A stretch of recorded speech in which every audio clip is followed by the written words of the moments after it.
방송에서 제공하는 부동산 정보에 대해서는 방송사에서 책임지지 않습니다. 결과에 대한 책임은 투자자 개인에게 있습니다. 전국의 시청자 여러분 안녕하십니까. 이춘모의 시간이 되었습니다. 오늘도 이춘모의 세테크, 재테크 시작합니다. 어느덧 53회입니다. 총 우리가 180회 중에서 이제는 7, 8번 정도를 남겨놓고 있습니다. 내년에 2019년은 황금 돼지띠라고 하네요. 돼지띠. 그래서 신년 기획 시리즈로 몇 개를 7, 8번을 묶어서 쭉 세테크, 재테크를 축약해보고자 합니다. 며칠 전에 여러분들, 시청자 여러분들도 다 아다시피 3기 신도시를 발표했습니다. 자, 그렇다면 3기 신도시는 어떤 모습으로 다가올까요?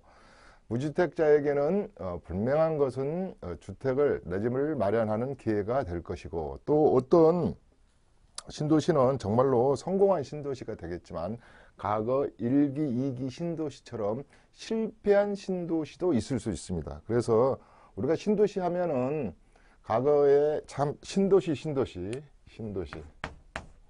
도시는 도시인데 신도시 그러잖아요. 신도시.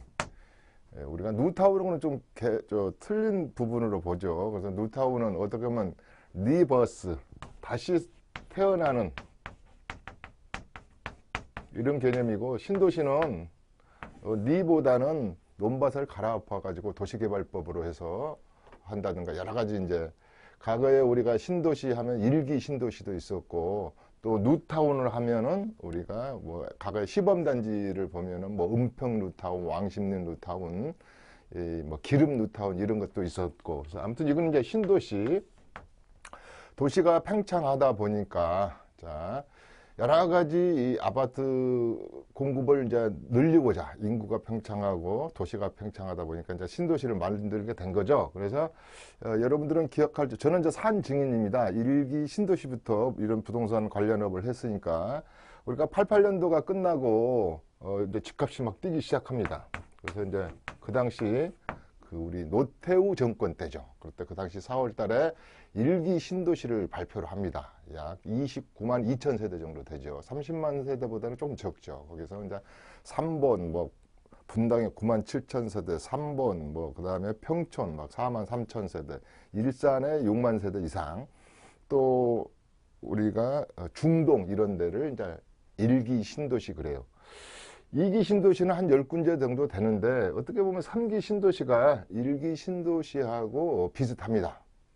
여기서 말씀드리고 싶은 것은 딱 두 가지입니다. 첫째, 1기 신도시, 2기 신도시도 그랬지만은 특히 3기 신도시는 토지 보상에서부터 전부 다 우리가 분양할 때까지, 특히 입주 때까지는 7, 8년이 걸릴 것이다. 제3기 그러죠. 3기 신도시. 1번은 시간은 좀 걸릴 것이다. 두 번째, 우리 1기 신도시, 2기 신도시도 우리가 흔히 말하면 분당 그러면 9만 7천 세대, 약 10만 세대인데 먼지 분자가 나왔거든요. 먼지 분자라고 하고, 뭐 천당 아래 분당 뭐 이렇게도 말했는데 먼지 분자를 쓰기도 했었어요. 과거에 이제 조크로. 왜냐면 이걸 교통이랄지 학조라 할지 여러 인프라가 다 갖춰놓지 못한 상태에서 그럴 수밖에 없었겠죠. 그래서 아파트먼트만 지어다 보니까 배드타운이다. 뭐 그래서 1기 신도시 중에는 그나마 그 당시 처음 잘 나갔던 곳은, 제가 그 당시 현장에 다 있었는데 그때는 분당 신도시가 잘 나갔어요. 왜냐하면 강남의 대체 도시 형태를 띄었고, 그 다음에 두 번째 저 멀리 일산이라는 데가 아주 좀 너무 멀리 있다 보니까 6만 한 7천 세대 되는데 인기가 좀 없었죠. 특히 이제 3번은 그 당시 좀 인기가 있었어요. 그렇다면 이제 우리가 도심하고 도시와 아주 좀 가깝게 있었고, 또 우리가 그 저 평촌 신도시는 좀 인기가 있었죠. 그 다음에 삼본 신도시가 좀 인기가 없었고, 그래서 이것이 전체적으로 도시가 자족 기능 내지 그 다음에 인프라가 좀 갖춰질 때까지는 한 10년이 걸렸다. 그렇다면은 3기 신도시도 입주 때까지 한 7, 8년 또 5, 6년이 가서 길게는 10년이 가서 도시가 완성된다면 20년 정도가 다 돼야지 도시가 좀 완성될 것이다, 이거고요. 두 번째는 이 교통망을 이번에는 3기 신도시만을 이해한 게 아니고 2기 신도시, 1기, 심지어 1기 신도시까지, 2기 신도시까지 아직 깨어나지 않는 도시란 말을 쓰거든요. 그만큼 교통에 관한 인프라를 갖춰놓지는 못했죠. 특히 2기 신도시 같은 경우는 그 안에서는 살기가 좋아요. 그냥 알기는. 그러나 출퇴근을 한다든지 자기 개발을 하려니까 시간이 너무너무 많이 걸리다 보니까 실패한 신도시도 있는 것이죠. 그래서 한동안 가격이 안 올랐다든지. 대표적으로 일본은 우리보다 60년대 초에 이 신도시란 걸 개발을 했는데, 대표적으로 여러분들도 아다시피 다마시티 같은 곳은 철저히 실패한 도시다. 20, 30대의 젊은 층은 다 떠나버리고 노인들만, 실버 세대만 사는 실패한 도시다. 그래서 일본을 많이 이제 그 신도시를 연구하기도 합니다. 저는 직접 가본 기회가 있는데 신주쿠에서 전철을 타면 50분 정도 걸리거든요. 그렇다면 지금 그 거리가 어디냐 하면 우리 서울 강남에서 출발한다면 거의 2천 정도 됩니다. 2천. 그 다음에 동탄, 소동탄, 동동탄 그 정도의 거리가 있다 보니까 이 신도시의 집값은 뭐하고 비례하냐면 어떻게 하면 교통비하고 반비례한다 그래요. 그래서 첫째는 교통비도 많이 들고 또 시간이 너무 많이 걸리다 보니까 젊은 층이 아무래도 다시 도시로 회귀한다 그러죠. 도심으로 이제 회귀하는 거죠. 우리도 그러는 거예요. 그래서 어떤 학자들은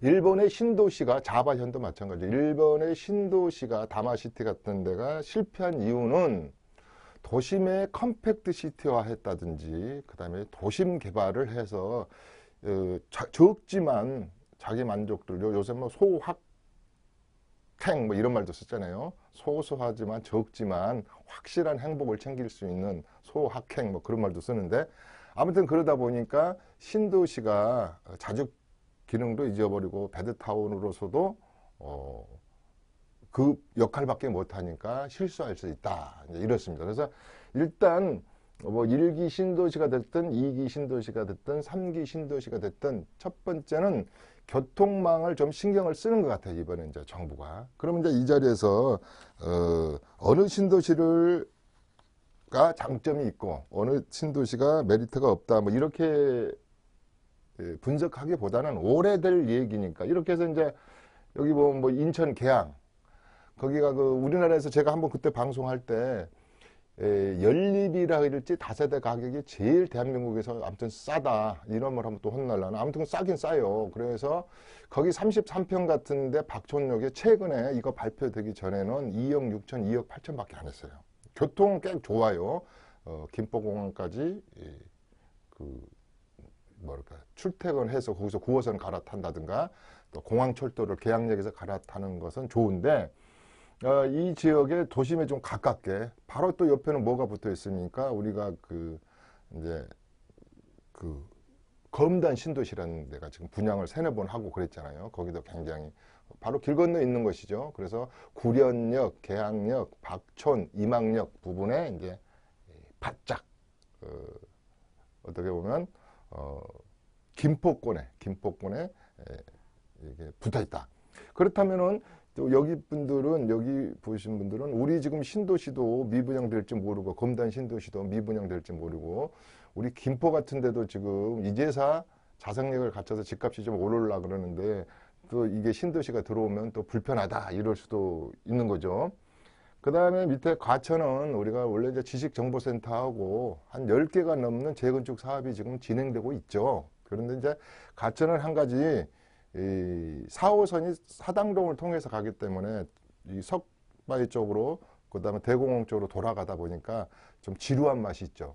그다음에 남태령을 한번 넘자면 2박 3일 걸린다 해서 우리가 저 이수대교에서부터 남태령 고개를 한번 넘으려면 진짜 교통이 너무너무 뭐랄까 막히고 짜증스러운 곳이죠. 그래서 뭐 우면 터널을 한번 뚫어본다든지 과천을 사당동에서만 들어가는 게 아니라 전철권이 이제는 양재역에서 한번 들어가게 해본다든지 뭐 도로. 그래서 가장 제가 이렇게 봤을 때 혜택을 물론 이제 7,000세대가 밖에 안 돼서 적지만 지식정보센터 그다음에 그 주암동 그다음에 그 뭡니까 그 석바위역인가요? 그 주변에 기업에서 하는 기업형 임대주택 이렇게 해서 또 아까 재건축 현장이 한 10군데가 넘죠. 이래서 가장 핫하게 혜택을 좀 받을 지역은 과천이 아닌가 생각이 들어요.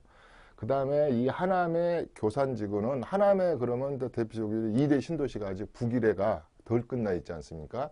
그 다음에 우리 저기 어딥니까 조정 경기장 내에 있는 또 신도시도 이제 마무리가 좀 됐지만 그 신도시 이름이 좀 얼른 기억이 안 나네요. 이따 기억이 나면 좀 이야기를 하겠습니다. 근데 이것은 좀 멀어요. 그래서 이렇게 보면 이 강남의 부동산 투자를 거꾸로 이쪽으로 좀 이렇게 끌어내리려는 그런 현장 같고 이쪽은 목동이랄지 서부측에 집값을 좀 잡고자 이렇게 바짝 만든 것 같고 이 남양주의 왕숙천은 제가 어떤 생각이 드냐면 얼추 일산 신도시하고 비슷하다. 이것도 한 6만 세대가 6만 6천 세대니까 처음에 1기 신도시 일산 만들 때 한 6만 7천 세대였거든요. 거리도 그렇고 지금 이거 좀 거리가 좀 멀다 이 말이죠. 그래서 자 과연 서울의 집값을 공급 면에서 또 소비자 면에서 이렇게 나 저기 꼭 받아야지. 그렇게 봤을 때 굳이 이렇게 과천하고 그 다음에 계양지구 빼놓고는 이게 과연 그렇게 흡입력이랄까요? 스트로 이펙트, 집값을 확 빨대 효과처럼 끌어들이는 지역의 3기 신도시를 그런 효과가 있을까는 좀 두고 봐야 될 것 같습니다. 그래서 일단은 어떻게 됐든 간에 1기 신도시, 2기 신도시, 3기 신도시가 아무튼 성공하는 신도시가 됐으면 좋겠습니다.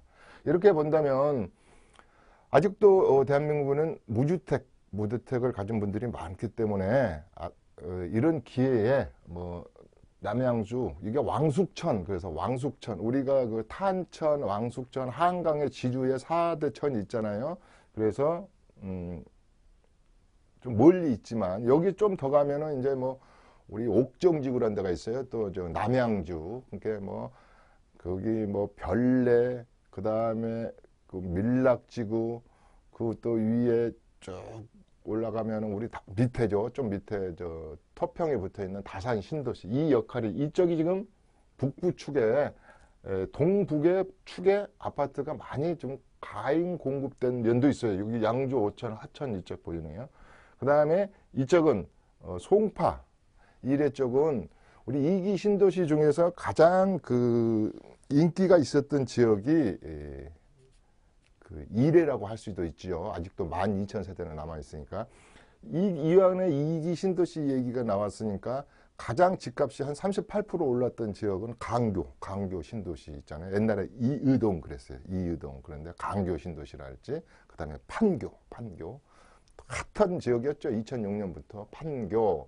그 다음에 이 과천 신도시 이런 데를 좀 누가 그 자료를 만들어 놨는데 한 5개 정도 2대 신도시는 2기 신도시는 많이 올랐어요. 그래서 그 다음이 동탄. 우리가 동동탄 그러잖아요. KTX가 지나가는 동동탄. 그 다음에 이쪽에 그 한강, 검단 신도시 위에 붙어 있는 요 한강, 김포죠. 김포 신도시. 이게 빅5였거든요. 빅5. 그러니까 10개 중에서 5개. 그 다음에 1기 신도시 4개. 그러면 9개. 약 뭐 한 10개 정도. 그 다음에 이번에 동서남북으로 이렇게 4개까지 합하면 한 15개에서 약 20군데, 이 중간중간에도 여러 가지가 있죠. 20군데 정도를 1기, 2기, 3기 신도시 이러면 되겠습니다. 그러면 이제 1기하고 2기 신도시는 분양도 다 끝났고, 아까 제가 말한 대로 강주는 36.5%나 올랐대요. 또 판교도 26.7%나 올라서 집값을 내가 내 집 마련에 부담감을 느끼는 정도죠. 그래서 이제는 3기 신도시에 특히 무주택자에게 우리가 주택 공급 시행 규칙이 많이 바뀌었잖아요. 그래서 무주택자 시대 그랬잖아요. 그래서 지금부터라도 준비를 해서 지금으로부터 이제 한 3년이나 4년 후에 이제 분양에 들어가지 않겠어요. 그래서 착실하게 점수 관리를 좀 하고, 그 다음에 이런 재테크 플래닝, 또 세테크 플래닝을 쭉 짰다가 앞으로도 뭐 내년에 상반기에도 또 몇 개 발표한다 그래요. 뭐 이보다 더 좋은 데가 발표를 할 수도 있겠죠. 그래서 아무튼 4기 신도시가 됐든 지금 3기 신도시가 됐든 뭐 기회를 좀 잡아야 되지 않느냐. 왜? 우리가 1기와 2기 신도시를 기회를 놓친 분들이 많아요. 첫째, 정보가 부족해서 놓친 분도 있고, 두 번째는 그 당시 컨디션이 안 됐을 거예요. 예를 들어서 뭐 자격이 안 됐다든가, 그래도 내가 좀 돈을 모아놓은 곳이 좀 적었다든지, 이래서 또 인식의 부족일 수 있어요. 야, 서울을 벗어나가지고 저 신도시들이 집값이 오르겠어? 이렇게 생각하시는 분들도 있어서 아마 청약을 안 했거나 관심을 안 두신 분도 있는데요. 결국은 제가 뭐라 그랬냐면, 재테크는 분양, 로또 분양이 됐든 어차피 지금 그 주변의 아파트 가격보다는 70%에서 적어도 80%까지 싸게 공급하고 새 아파트다. 따끈따끈한 새 아파트이기 때문에 결국은 이 녀석들이 입주때가 되면 이 현장들이 타 현장을 누르고 어떻게 보면 지존으로 올라설 수도 있다. 이제 이 말씀을 드리는 겁니다. 그래서 제가 이 1기 신도시, 2기 신도시를 쭉 지켜본 사람으로서 30년 동안이죠. 정확히 30년 동안 지켜본 사람으로서는 싹 그렇게 가천 빼고는 뭐 마음에 들지는 않습니다. 현장이. 그러나 정부에서도 정보가 누출되고 얼마나 많은 또 고민을 했을 거고, 또 내년 상반기 중에 또 다른 3기 신도시 현장을 발표하겠죠. 그래서 근데 그때는 또 그때 지켜보기로 하고요. 아무튼 이 신도시가 이렇게 발표가 됐다. 그래서 이제 앞으로 이제 교통을, 강력 교통망을 잘 지금 이제 좀 원활하게 해 나가면서 잘만 한다면 그렇게 실패한 도시만은 아닐 수도 있지 않느냐. 이제 그래서 이대로 이 정도는 하겠습니다. 그래서 아무튼 이제 속도전을 낼 것 같아요. 정부에서는 다른 곳보다는. 그래서 1기 신도시, 2기 신도시. 저는 여기서 오늘 하나 핵심 포인트를 하고자 하는 3기 신도시는 시간이 앞으로 공급할 때까지 많은 시간이 남아 있음으로 인해서 2기 신도시를 좀 재테크를 공략했으면 좋겠어요. 왜냐하면 아까 말한 대로 3기 신도시를 만들기 위해서 2기 신도시에 교통부담금을 다 내신 분들이 있는데, 보통 한 세대당 분양받을 때 2천에서 4천까지 이미 내가 교통부담금을 내고 앞으로 교통을 잘 GTX든 도로망을 잘 뚫어 주십시오 하고 분양가에 포함돼서 미리 저축해 놓은 돈이 있어서 이제는 그것을 정부에서는 LH나 이런 데서는 약속을 지켜야 되기 때문에 2기 신도시가 더 혜택을 많이 받을 것 같아요. 그동안 2기 신도시가 전번에 말했듯이 우리가 남양주랄지 다산 신도시랄지 저기 호메실이랄지 뭐 이런 곳에 교통이 안 좋았거든요. 그래서 여러 가지 전번에 KTX A 노선, B 노선, C 노선, 월판선, 그 다음에 신안산선, 8호선 연장선, 뭐 9호선 연장선. 그래서 이런 교통이 이렇게 연장되는 곳에 차라리 재테크를 한번 저평가되어 있는 것을 도전해보자. 이 2기 신도시는 어떻게 보면 2003년부터 시작했으니까 2005년, 2006년부터 이제 공급된 아파트이기 때문에요. 아주 새 거죠. 아직도 10년 안짝인 이런 그 도시고, 또 우리가 흔히 말해서 그 발코니 확장을 주거 면적으로 포함시켜 준 아파트들이에요. 1기 신도시들은 발코니 면적을 주거 면적으로 확장을 그때 못했어요. 근데 2기 신도시부터는 2006년도부터니까 그런 아파트들은 굉장히 주거 면적이 넓죠. 예컨대 24, 5평짜리를 딱 들어가면 화장실 2개에 오, 이게 지금 30평대인가도 보고. 제가 며칠 전에 우리 일부러 제가 여주라는 현장으로 한번 갔다 왔는데 25평대가 그렇게 과거에 요 일기 신도시에 33평처럼 이렇게 크게 나왔다 이거죠. 주거 면적이. 그런 것들을 생각했을 때 우선 53회의 황금대지해의 신년 기획, 내년에 3기 신도시가 발표를 했지만 2기 신도시를 주목하라. 2기 신도시를 주목하라. 이렇게 이야기할 수 있습니다. 왜 그런다고요?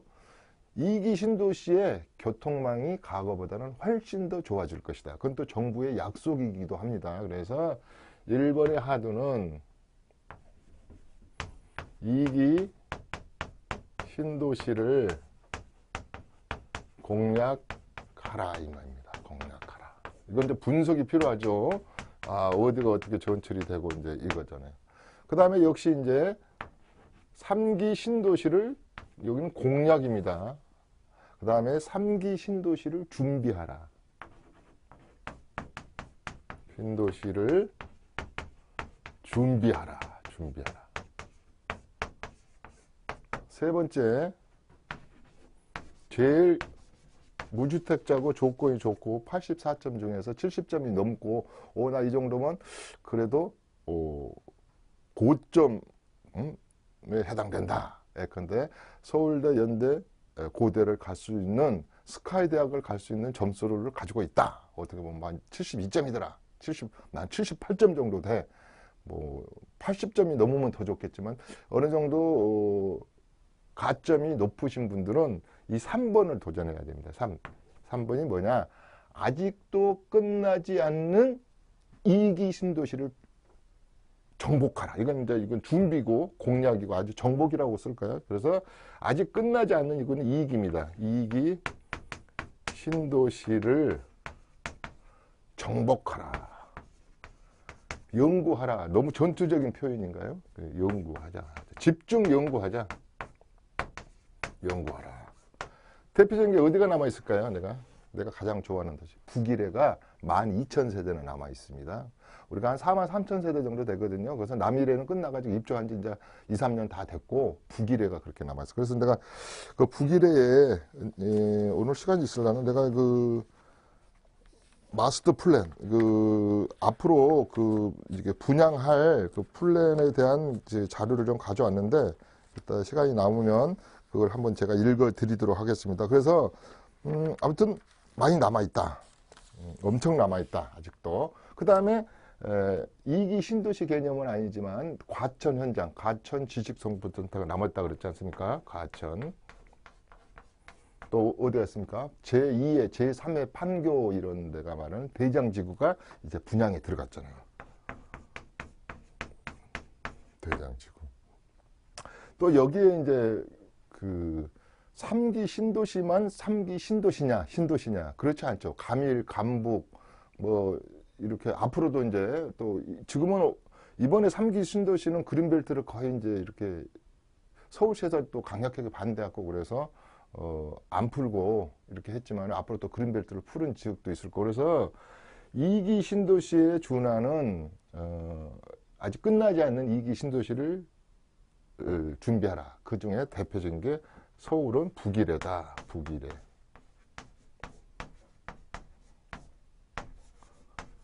이게 어제 그 GS건설 거 하는데 모델하우스 들어가는 데만 2시간씩 걸리고 그랬잖아요. 그래가지고 분양 승인이 안 나가지고 내년 2019년으로 넘어가 버렸어요. 그래서 이런 2기 신도시를 정복하라. 다시 한번 말한다면요. 2기 신도시, 지금 3기 신도시를 얘기하는데 무슨 엉뚱하게 2기 신도시를 이야기하십니까? 그런데 3기 신도시는 아직 요원하고 아직 멀기 때문에 여기에 유발효과에 여러 가지 혜택을 받을 수 있는 것이 2기 신도시를 저평가되어 있는 것을 공략하라. 특히 완벽한 도로망, 철도망 혜택을 입을 수 있는 인프라에 대한 것을 철저히 연구해가지고 2기 신도시를 공략하라. 그 다음에 3기 신도시를 이제 준비해야 되겠죠. 아직 이제 군대 갔다 오신 아들이 있다든가 내가 8년 후에 결혼할 거야, 5년 후에 결혼할 거야 이러신 분들은 준비를 해야 되겠죠. 점수 관리 잘하고 그 다음에 우리가 제가 84점 그 점수 관리를 하는 방법이 어떤 방법들이 있다. 법을 지켜가면서 해야 되겠죠. 뭐 불법으로 뭐 장인 장모를 갖다가 뭐 주소를 3년간 이전한다든지 같이 살지도 않으면서 저는 그런 얘기를 하고 싶지는 않습니다. 그래서 뭐 대표적으로 빨리빨리 결혼해서 아기를 갖는 것도 하나의 준비 상황이죠. 그래서 3기 신도시를 준비하라는 것하고 2기 신도시가 아직도 분양되지 않는 물량이 있는데 2기 신도시가 이치가 좋죠. 아주 좋은 곳에 있기 때문에 그 다음에 이게 2기 신도시가 왜 공략하라나 아다시피 북일에만 하더라도 2015년 이후로는 물량 공급이 없었어요. 그래서 이게 우리가 공공 분양이랄지 일반 분양이 분양가 상한처럼 허그에서 퍽 눌러나가지고 아직도 분양가가 저렴합니다. 북일의 분양가만 하더라도 아직도 2천만 원대 이하죠. 1,900만 원대. 그런데 이렇게 오면 대장지구 이런 데는 또 분양가가 2,400만 원대 그러고 서 옥석을 잘 가르면 이렇게 2기 신도시의 자녀분, 자녀 물량이라고는 좀 그러네요. 아무튼 아직 분양되지 않는 노트와 블록을 도전하자 이겁니다. 우선 이 세 가지를. 그래서 황금 대지 때에 내가 황금 키를 받을 수 있는 방법은 이렇게 준비를 해놓고 뭔가는 목표를 설정하고 준비를 해야지 내가 거기에 다가서는 거잖아요. 제가 이런 말을 또 한 번 한 적이 기억나네요. 목표가 없고 목표를 세우지 않는 것은 잘못된 목표를 세우는 것보다 더 나쁘다 그랬어요. 그러니까 딱 목표를 세워야 돼요. 여기서 하나 더 할까요? 4번에 한번 되면 우리가 철길 따라 길 따라 그러면 요 이론을 한번 보시면 돼요. 내 돈도 그래야지 돈을 이렇게 모을 수 있는 목표가 있어야지 돈이 모아지잖아요. 목표가 없으면 그냥 써버리잖아요. 남 빌려주기도 하고 또 막 공적적인 주식 투자를 한다든가 이렇게 되잖아요. 그래서 이렇게 보면 이제는 강남권에 이거 그림 한번 그려볼까요? 이렇게 강남권의 핵심 타운은 이제는 거의 4,500에서 분양가가 5천만 원대 분양가예요. 그리고 계약금도 20% 걸어야 됩니다. 그 다음에 두 가지 제약을 받을 수 있죠. 특별 분양이 9억 이상이기 때문에 아예 특별 공급을 안 해요. 안 하고 그 다음에 중도금 대출도 안 되고 그래서 돈이 많이 들어간다. 중도금 대출도 안 되고 좀 더 분양가가 9억 이상이니까 특별 분양에 가는 것도 물량이 거의 없죠. 그 다음에 이렇게 와가지고 3천만 원대죠.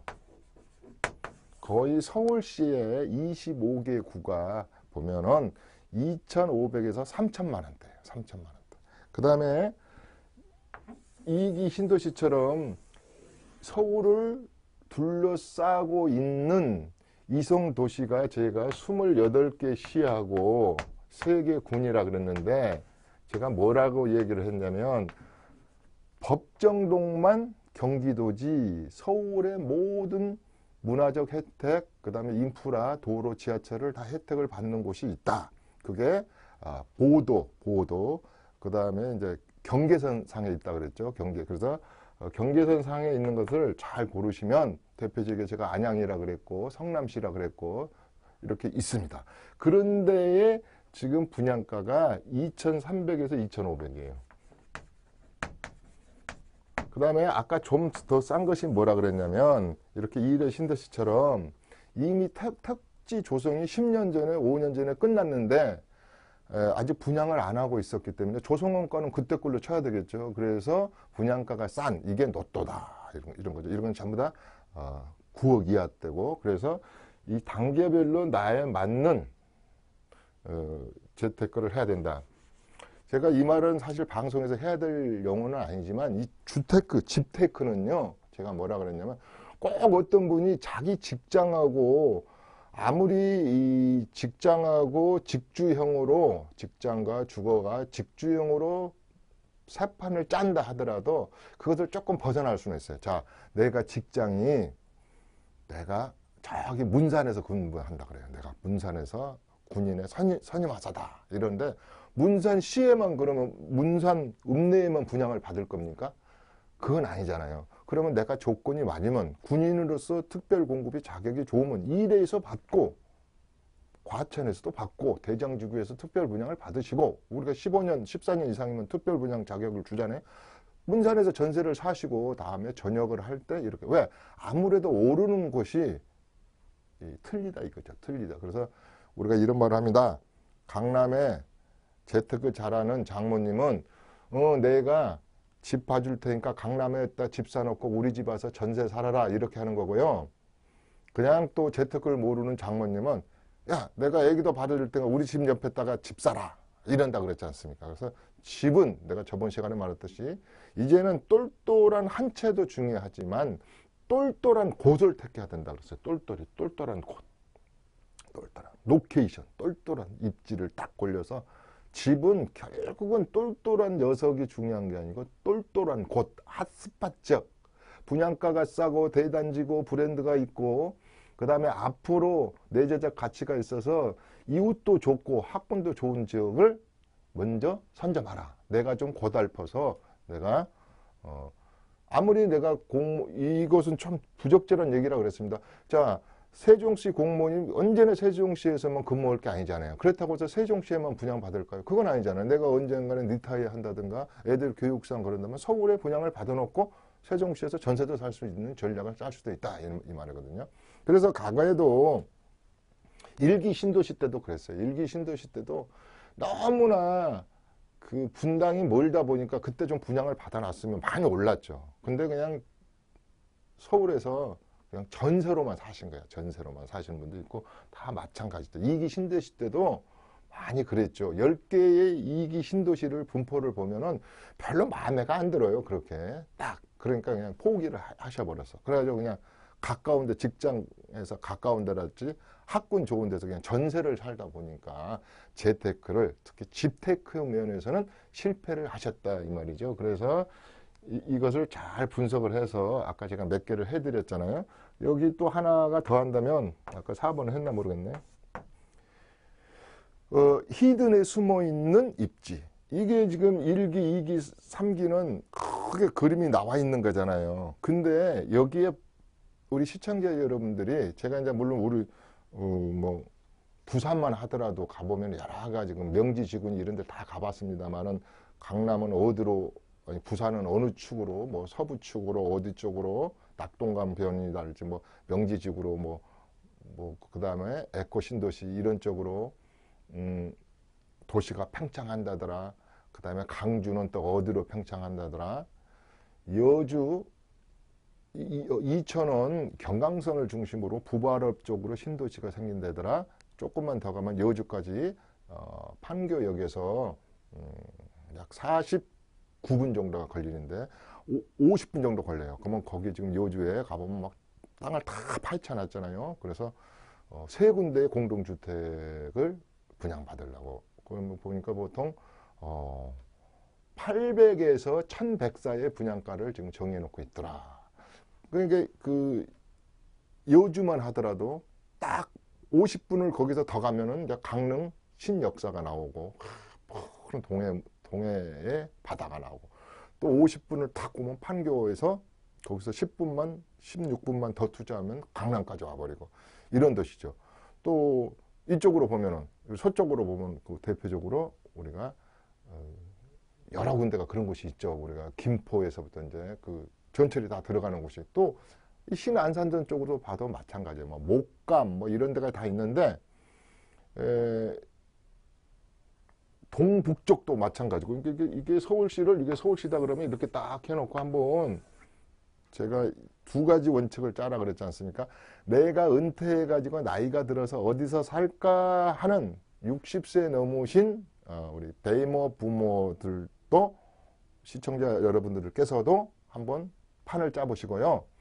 그 다음에 20, 30대, 40대는 내 애들을 키우고 교육을 시키고 내 재산을 확장지라 그러잖아요. 확장지에 어느 지역에 집을 재테크를 해야 될까는 연구를 해야 되지 않겠습니까? 그런 뜻에서 시청자 여러분들이 젊은 층 분들은 에코 세대 분들은 좀 이렇게 실버 세대하고 재테크의 방향을 플래닝을 좀 달리 짜야 될 겁니다. 그래서 제가 오늘 지금 뭘 하고 있냐면 3기 신도시 시대가 열렸다. 근데 그것만 보는 것은 큰 숲만 보는 거다. 이제는 나뭇잎과 나뭇가지를 봐서 뭐랄까 틈새 시장을 공략하자 이런 뜻으로 제가 하는 겁니다. 그 틈새 시장은 많이 있을 수가 있습니다. 도심 재건축이 될 수도 있고 그 다음에 단독주택 재개발 재건축일 수도 있고 뉴타운식 도시정비법에 의한 공급 물량을 받을 일반 분양이랄지 지분을 사서 새 아파트에 들어가는 전략이랄지 많지 않습니까? 지금 우리 서울시만 해도 제가 뭐라 그랬냐면 1000개 정도의 현장이 있다고 그랬습니다. 재개발, 대건축, 도시정비법 하에서 앞으로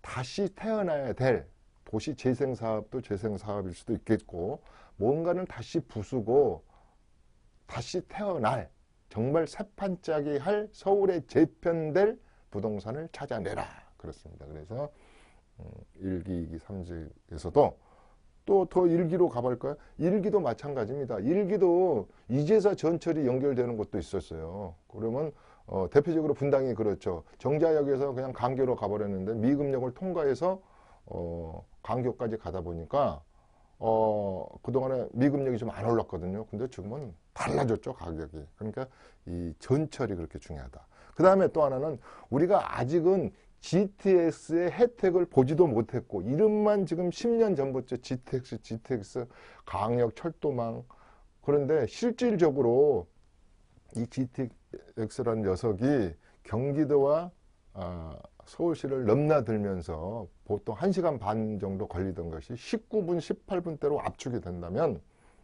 시장의 판도는 틀려질 거예요.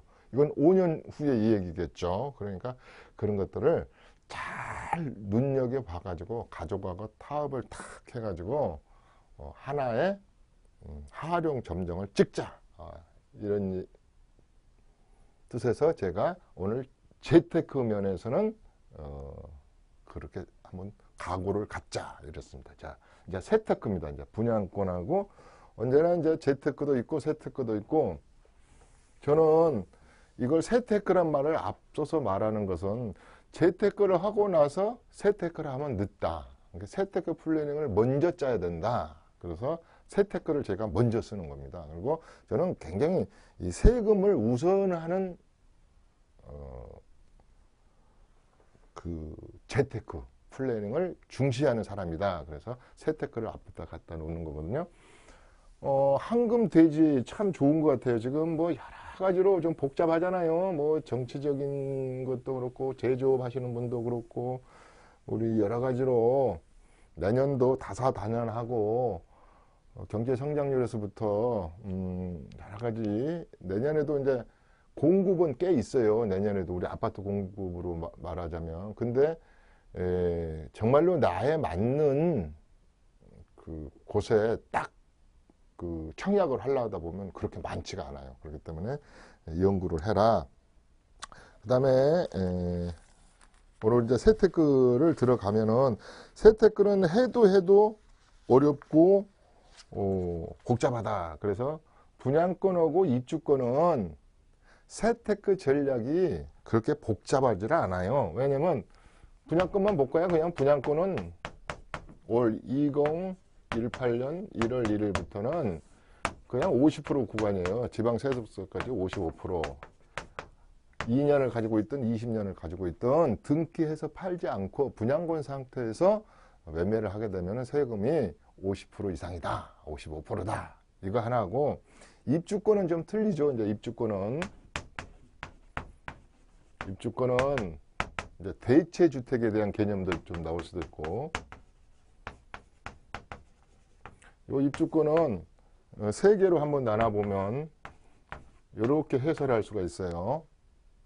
입주권에 대한 세금 전략이니까 입주권까지 포함해가지고 분양권은 빼는 겁니다. 분양권은 다음에 주택 수에는 관계가 없어요. 저기 할 때 그래죠. 우리가 주택 청약할 때 분양 받았어 그러면 5년간 재당첨 금지 기간이야 이런 거지만 이제 세택스 전략에서는 입주권이 뭡니까? 집을 가지고 있다가 재건축이 헐려서 관리 처분이 났든 안 났든 간에 멸실이 돼도 주택수에 포함할 때 이제 그런 개념이죠. 재개발도 마찬가지고. 그래서 입주권은 좀 세금의 전략이 굉장히 중요하고 복잡합니다. 그래서 1번은 입주권을 포함해서 3주택 이상.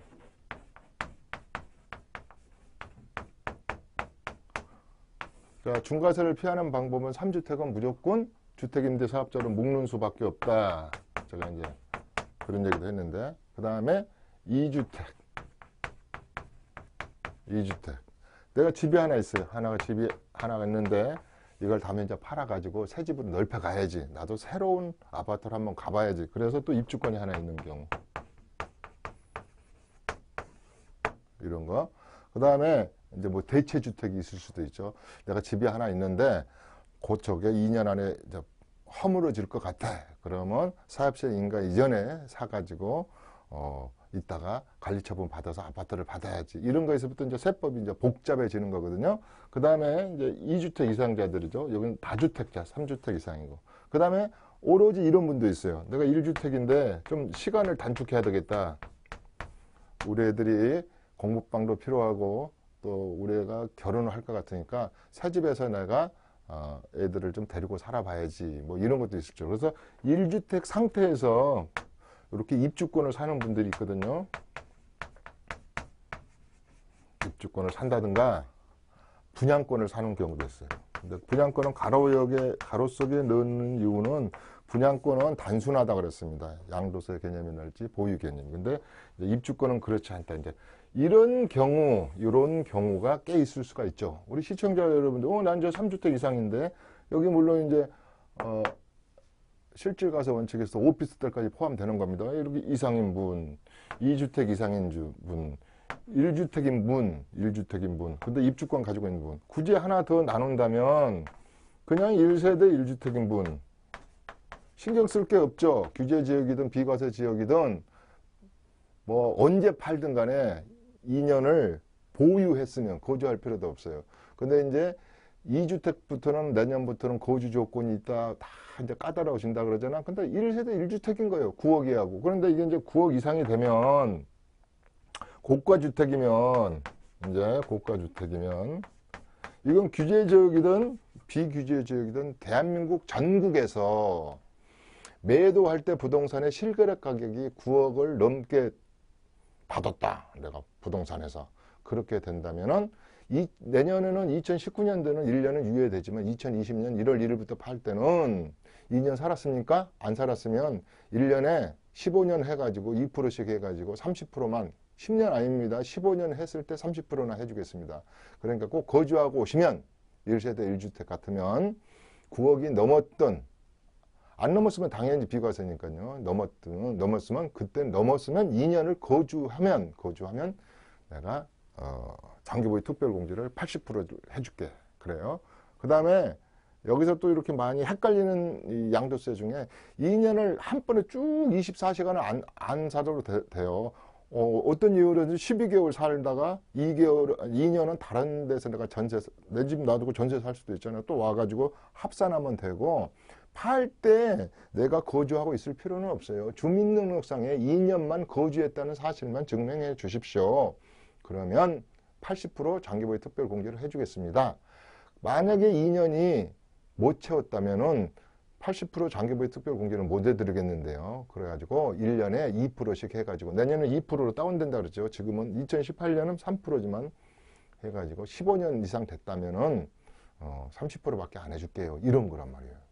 1세대 1주택인데 고가주택은. 그러니까 이렇게 3주택자, 2주택자, 1주택인데 입주권이 있는 사람, 또 1세대 1주택자, 고가주택자, 이게 이제 굳이 물론 이제 제일 좋은 곳은 이제 무주택인데, 제가 항상 이렇게 반복하는 이유는 채널을 이제 돌린 분도 있기 때문에 그런 겁니다. 무주택자도 종류가 여러 종류다 그랬습니다. 이제 원초적 무주택. 정말로 나는 집을 한 번도 가져본 적이 없어. 그래서 부양가족은 많아. 그래서 전체적으로 32점, 34점, 17점 이렇게 다 더해보니까 80점이 가까이 돼. 진짜 오리지널 무주택입니다. 그분들이 무주택 전성시대에 온 거예요. 이번에 주택 공급 규칙이 바뀌면서 앞으로 75%의 우리 분양 세대수에 거기에 혜택을 받을 수가 있는 거고요. 3번의 혜택을 받을 수가 있다. 그 다음에 이제 이거 이완에 이런 얘기 나왔으니까 이번에 1회도 분양할 때 하남시에서 뭐 1년 이상 거주자, 그 다음에 경기도에서 얼마 거주자, 나머지 50%는 서울 거주자 이런 것도 있고요. 투기지역이나 투기과열지구 내에서는 100% 가점제로 해가지고 물량이 거주자 아니면 그 해당 지역에서 분양하는 데서 1년 이상 거주하는 거. 뭐 그건 이제 지자체장이 자유롭게 정할 수 있습니다. 6개월 이상 거주자, 2년 이상 거주자, 뭐 1년 이상 거주자. 그래서 당해 해당 사업지에서 거주를 한 자에게 우선을 주죠. 그 다음에 이제 무주택도 주고. 그래서 이 무주택도 여러 종류다 그랬지 않습니까? 우리가 이런 것도 있어요. 이게 진짜 그래서 세법이 어려운 거거든요. 주택수를 포함할 때 뭐라 그랬냐면 올해 2018년까지는 60제곱미터 이하며 공시가격이 3억 이하인 것은 주택수에 포함 안 하겠습니다. 또 공시가격이 1억 이하짜리는 주택수에 포함 안 하겠습니다. 또 여러 가지가 있죠. 규제지역 내에서 2주택인 자, 규제지역에서. 그 다음에 규제지역, 비규제지역 다 합해가지고 전국적으로 3주택 이상인 자, 이런 거에서부터. 또 하나 한번 더 해볼까요? 제일 헷갈리는 거예요. 보유할 때 내년에 많이 헷갈려요. 아니 소득세법에서는 부부가 별개로 한다면서요. 자, 여기까지는 맞죠. 근데 내년에는 2천만 원 이하도 이제 분리과세를 해야 되니까 주택에 대한 임대소득에 대해서. 그런데 또 주택수를 포함할 때는 부부가 또 합산을 해요. 그러죠? 그 다음에 전번 시간 하는 것처럼 종부세에서 1세대 1주택을 할 때는 9억까지 주택에 대해서 주택가격이 9억까지는 1세대 1주택에 대해서는 종부세를 갖다가 안 받아간다더라 국세청에서. 근데 이게 요새는 또 이게 공동주택으로 한다고 그래요. 공동주택은 이걸 2주택으로 본다더라. 따로따로 인별과세, 합산과세, 분리과세, 분류과세. 보세요. 종합을 소득을 종합하는 거. 내년부터 분리해서 받는 거, 임대소득을. 소득을 또 분류하는 거. 그 다음에 아까 제가 말한 것처럼, 뭡니까? 간주임대로 계산할 때는 또 어떻게 하느냐. 이런 거에서부터 어려운 점이 많습니다. 지금 시간이 또 이것을 너무 일기 힘드시를 또 내가 좀 많은 잔소리를 하다 보니까 거기에 시간을 다 빼먹어 버렸어요. 그래서 54에서 우리가 딱 세금 플래닝을 내년에는 10개만 머릿속에 가다듬자 이래가지고 제가 이걸로 대시를 해버릴까요? 언제 아직은 7, 8회가 남아 있었기 때문에 다주택자가 중과세율을 피하는 방법을 완벽하게 숙지하자. 그 다음에 우리가 대부분 집값이 올라가지고 9억이 초과돼가지고 거기에 대한 양도세 전략. 제가 9억의 불편한 진실이 많다 그랬잖아요. 9억 해가지고. 그래서 그거 전번 시간 안 해준 거 여러 가지 한 10가지가 불편해요. 9억이 넘어버리면. 그래서 9억이 초과되면 양도소득세가 어떻게 되는가에서부터 그 다음에 공동명의에 불편한 거. 아까 종부세 할 때는 또 불편한 면이 있다는 거에서부터 그 어렵고 어떻게 보면 설레이기도 하고 쉬운 것 같으면서도 어렵고 어려운 것 같으면서 쉬운 주택임대 사업자에 관한 거. 그 다음에 상속세 중에서 특히 특수관계인 간에 부자지간에 부녀지간에 배우자 간에 증여 및 돈 거래 및 매매. 내가 이제 부당행위 계산 부인이랄지 여러 가지 얘기, 2월과세 개념이랄지 또 저가 양수도 이런 개념을 이야기를 했었죠. 그래서 거기에 좀 빠져 있는 부분들을 좀 오늘 이야기를 하려고 그랬고요. 제일 전번에 했듯이 자금 출처에 대한 거. 그대가 증여로 추정되는 것을 배제하겠다. 이 금액이 바뀌었다. 근데 어떻게 해야 되느냐. 전번 시간에 한 번을 했지만은 가장 세금을 복잡하고 헷갈리게 하는 것이 한 10개가 되는데 그 다음에 토지 관련 세금 중에서 농지 관련 세금이랄지 이번에 신설된 것이 하나 있다 그랬습니다. 전번 시간하고 약간 내가 중복된 걸 해드리는 겁니다. 그 다음에 해외부동산하고 종합소득세에 관한 거, 임대소득세에 관한 거. 내년부터 며칠 남았네. 아마 이 방송이 진행되고 있으면 해가 바뀌었을 수도 있어요. 그래서 신년 기획이라고 그랬습니다. 그래서 내년부터는 이제 임대소득세하고 피부양자하고 이런 겁니다. 예를 들어서 하나만 한다면은 우리가 필요경비율을 주택임대사업자를 마무리해라 그러니까 이게 70% 정부안이었는데 60%로 줄였거든요. 그렇다면은 이제 임대소득이 1,000만 원 정도 돼. 싹 주택임대소득이 1,000만 원 정도가 넘으면 뭘 신경 써야 돼요? 의료보험 피부양자 자격의 박탈에 관한 거에서부터 양도세에 대한 것을 신경을 써야 된단 말이에요. 그래서 그 다음에 이제 보유 부분에 대한 거 아까 여러 가지 이야기했다 이 말이에요. 그래서 마무리를 해라 그럽니다. 일단은 요 10개가 이렇다는 것하고 신도시 얘기를 좀 이걸 너무 길게 해버렸어요 제가. 그래서 아까 써드린 대로 좀 하시고요. 54에 가가지고 보충적인 얘기를 좀 더 하고 넘어가도록 하겠습니다. 자, 53회 신도시의 시대 황금 돼지때 내년에 꼭 이렇게 황금 열쇠를 받기를 바라겠습니다. 여기서 주제를 줄이도록 하겠습니다. 이춘모의 시간이었습니다. 감사합니다.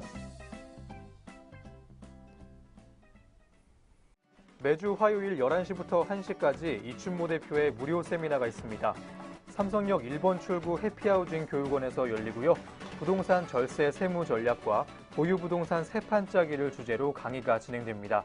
예약 문의는 02-6344-7558번으로 해주시면 됩니다.